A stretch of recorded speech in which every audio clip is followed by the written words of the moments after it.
I appreciate the testimony today, just highlighting the extraordinary potential capabilities of the F-35 and how it is a game changer. But we all still wrestle with the costs, and that's particularly true in the constrained environments in which we have been operating. And General Bogdan, I appreciate that as there are additional costs that have been identified, and you reference the $532 million that are available so that it isn't going to require any new funding for the SDD phase. I just wonder if that $532 million comes from inside the program, does that mean you routinely have half a billion dollars, just extra money available? And what else could we do with that money were this SDD phase didn't need these additional funds?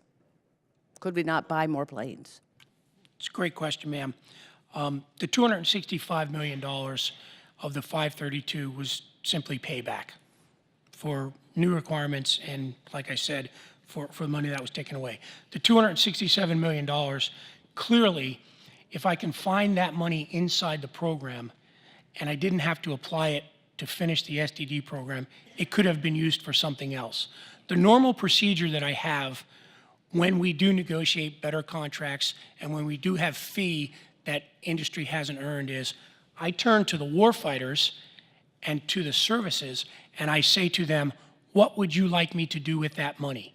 Would you like me to buy more airplanes? Would you like me to keep it inside the program to pay for new requirements? Or would you like me to give that money back so you can use it in other parts of your defense budget, not F-35 related? In this instance, when I identified the funds inside, we went back to the services and we went back to the department, and the decision was made, leave the money inside the program so that you can finish the SDD program.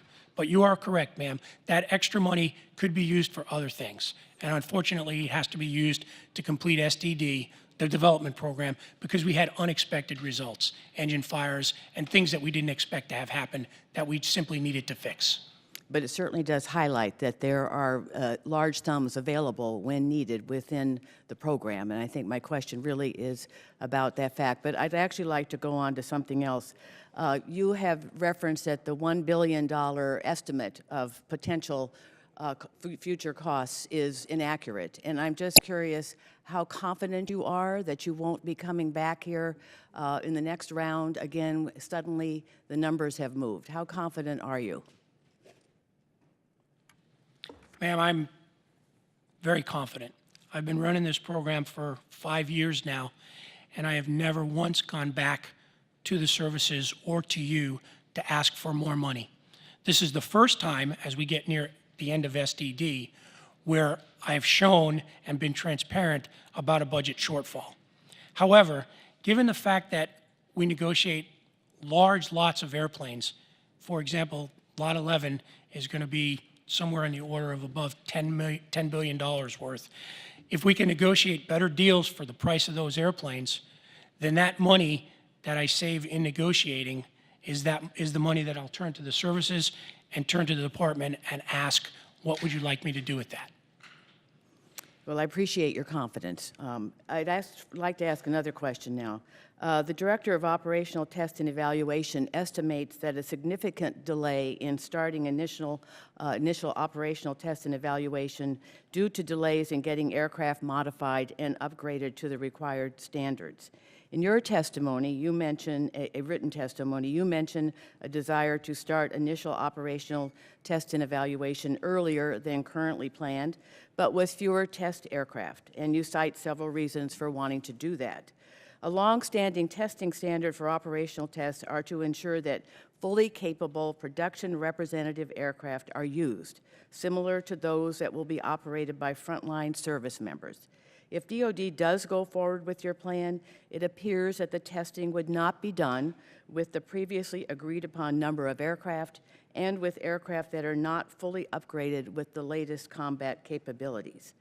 Do you agree that the testing will tell us all more if it is done as currently planned rather than taking shortcuts?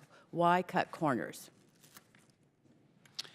Ma'am, I can assure you that my program office and I would never, ever cut corners when it comes to delivering combat capability, because young men and women are going to put their lives on the line for that.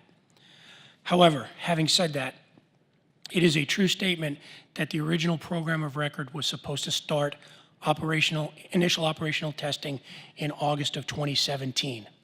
One of the requirements to start that full operational testing was to have 23 production representative F-35s ready to go. I will not have 23 full production representative airplanes ready to go in August. In fact, by February of 2018, I'll only have 18 of those airplanes in a fully production representative configuration.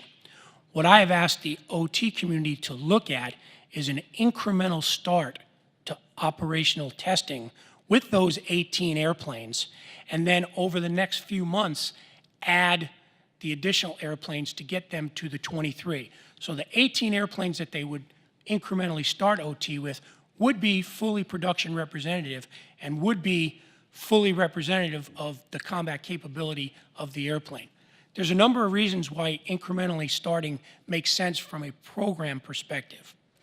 One, every 6 months I delay OT costs another $30 million. So it saves the department and the enterprise money.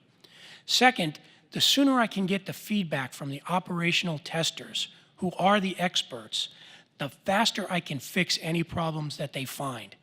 And given that we're producing over 100 airplanes a year on the production line, anytime I can find something wrong with the airplane and fix it sooner means I can cut that into the production line quicker, and I'm not going to be producing airplanes that later on have to be retrofitted and fixed.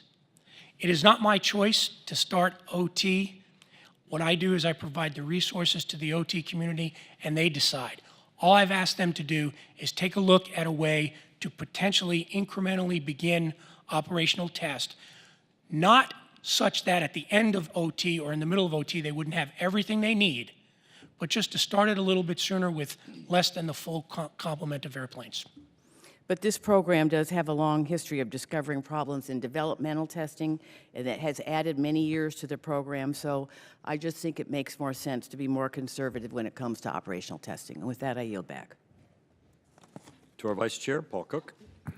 Thank you very much, Mr. Chair.